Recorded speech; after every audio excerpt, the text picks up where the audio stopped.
அன்பான தேவ ஜனமே, விக்டரி காஸ்பல் சர்ச் விடுதலையின் சுவிசேஷ சபை வழியாய் உங்களுக்கு கிருபையும் சமாதானமும் உண்டாவதாக. இன்று தேவன் உங்களுக்கு தரும் ஆவிக்குரிய வார்த்தை என்ன அப்படின்னா, ஆதியாகமம் 28:15, நான் உன்னோடே இருந்து நீ போகிற இடத்திலெல்லாம் உன்னை காத்து இந்த தேசத்துக்கு உன்னை திரும்பி வர பண்ணுவேன்.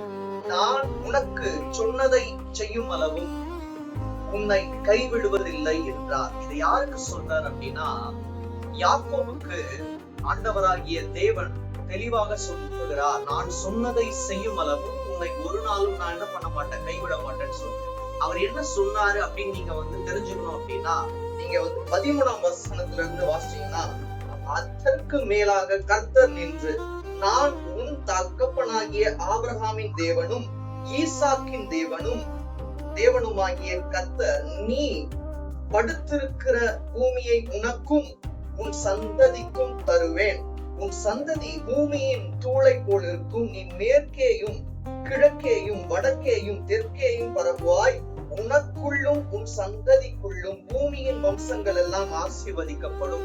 இந்த வார்த்தையை உறுதியாய் தேவன் என்ன பண்றாரு, யாக்கோபுக்கு சொல்றாரு. எப்படி சொல்றாருன்னா, சொப்பனத்தின் மூலமா. நீங்க 10ல இருந்து வாசிச்சு பாத்தீங்கன்னா உங்களுக்கு டீட்டெயிலா புரியும். ஆனா நமக்கு நேரம் இல்லாததுனால நான் உங்களுக்கு சொல்றேன்.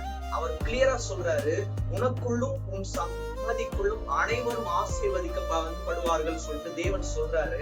அதனாலதான் 15ஆம் வசனத்துல, நான் உன்னோடே இருந்து நீ போகிற இடத்திலெல்லாம் உன்னை காத்து இந்த தேசத்துக்கு உன்னை திரும்பி வர பண்ணுவேன். நான் உனக்கு சொன்னதை செய்யும் அளவும் உன்னை கைவிடுவதில்லை. அவர் நாம் உனக்கு சொல்ற வார்த்தையும் அதான், அது உறுதியாக்கப்பட்ட வார்த்தையாக இருக்கிறது.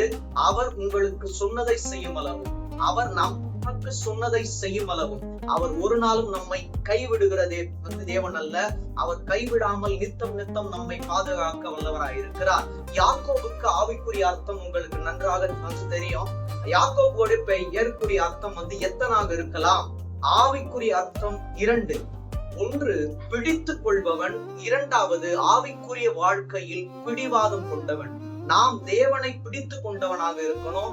2வது, தேவனிடத்துல பிடிவாதமா இருக்கணும். எந்த காரியத்துல ஆவிக்குரிய ரீதியில நாம் பிடிவாதமாய் இருப்போமானால் அதை தேவன் நமக்கு வித்தியாசமாய் தர வல்லவராயிருக்கிறார். அவர் சொன்னதை செய்யும் அளவும் நம்மை ஒரு நாளும் கைவிடுகிற தேவன் அல்ல. தேவன் தாமே இந்த வார்த்தையின் மூலமா உங்களை ஆசீர்வதிப்பார். ஆமென்.